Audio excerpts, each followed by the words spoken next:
Assalamualaikum warahmatullahi wabarakatuh. Perkenalkan, nama saya Rifa Nurul Aida. NIM saya 23811304990. Saya dari kelas B13 semester 4. Pada kesempatan kali ini, saya akan mempresentasikan salah satu topik, yakni topik mata kuliah Psikologi Pendidikan yang diambil dari buku Dr. Pupus Saiful Rahmat. Saya mengambil topik dengan judul Motivasi Belajar. Alasan saya mengapa saya mengambil topik motivasi belajar, karena motivasi merupakan faktor kunci yang sangat penting dalam keberhasilan proses pendidikan dan pembelajaran. Motivasi belajar mendorong peserta didik untuk lebih giat, fokus, dan berkomitmen dalam belajar sehingga dapat meningkatkan kualitas hasil belajar dan prestasi akademik mereka. Dengan motivasi yang kuat, siswa mampu mengatasi hambatan dan rasa frustasi yang muncul selama proses belajar, serta mengembangkan kreativitas, inovasi, dan kemampuan memecahkan masalah yang berguna dalam kehidupan sehari-hari dan karir di masa depan. Selain itu, motivasi belajar juga menumbuhkan rasa percaya diri dan membentuk kebiasaan belajar seumur hidup, yang sangat penting untuk perkembangan intelektual dan pribadi jangka panjang. Nah, dari sini kita bisa tahu apa itu motivasi belajar.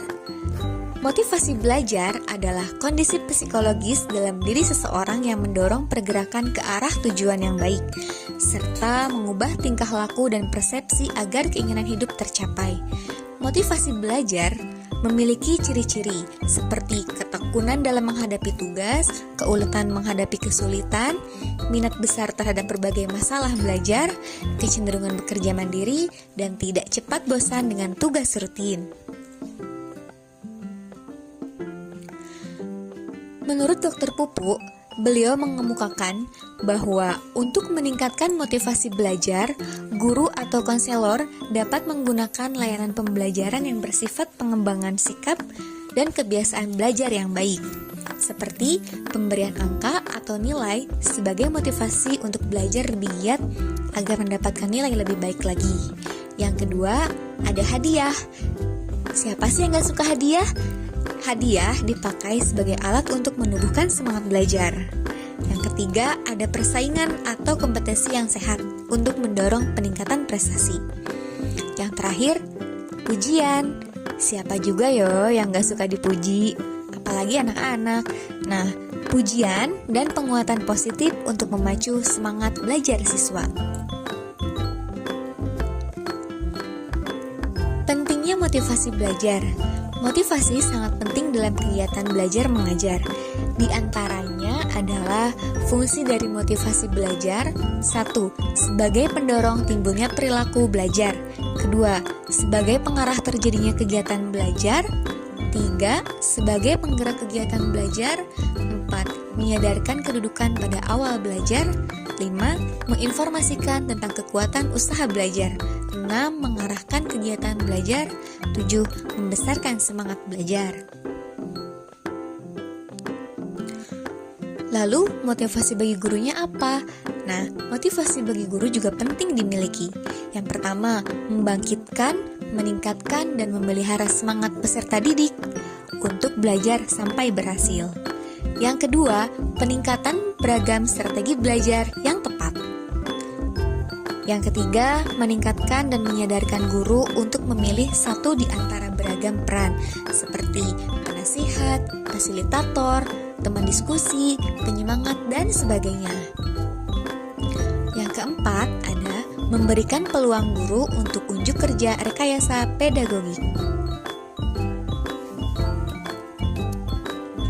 Strategi mengembangkan motivasi belajar. Ada beberapa strategi yang digunakan untuk mengembangkan motivasi belajar. Di antaranya, 1. Optimalisasikan penerapan prinsip belajar, yaitu perilaku belajar di sekolah telah menjadi pola umum. 2. optimalisasikan unsur dinamis belajar dan pembelajaran. Yang ketiga, ada optimalisasikan manfaat pengalaman dan kemampuan peserta didik.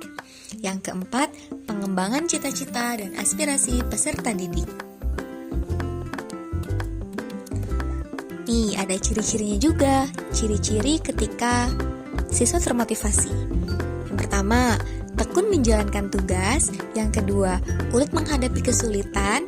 Yang ketiga, menunjukkan minat terhadap berbagai masalah. Yang keempat, lebih senang bekerja sendiri. 5. Cepat bosan pada tugas rutin. 6. Dapat mempertahankan pendapatnya. Yang ketujuh, tidak mudah melepaskan hal yang diyakini. Yang kedelapan, senang mencari dan memecahkan masalah.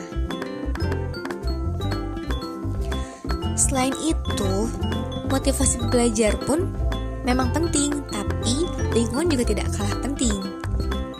Karena dengan lingkungan, kita akan merasakan rasa aman dan dihargai, lalu ada keterlibatan siswa yang aktif, juga pemberian kesempatan untuk berkolaborasi dan bekerja dalam kelompok.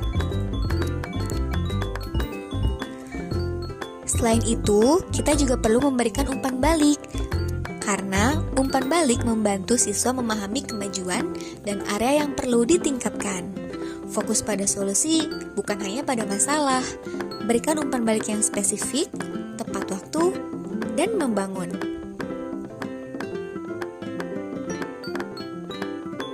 Selain itu juga ada waktu dan kemandirian. Yakni pentingnya manajemen waktu untuk mengurangi stres dan meningkatkan motivasi. Tips untuk membantu siswa belajar merencanakan waktu belajar. Ajarkan siswa untuk menjadi mandiri dalam belajar melalui teknik belajar mandiri. Lalu ada penghargaan dan pengakuan. Seperti penghargaan kecil, yakni pujian verbal atau sertifikat. Akui juga upaya siswa dalam setiap kemajuan, baik besar maupun kecil.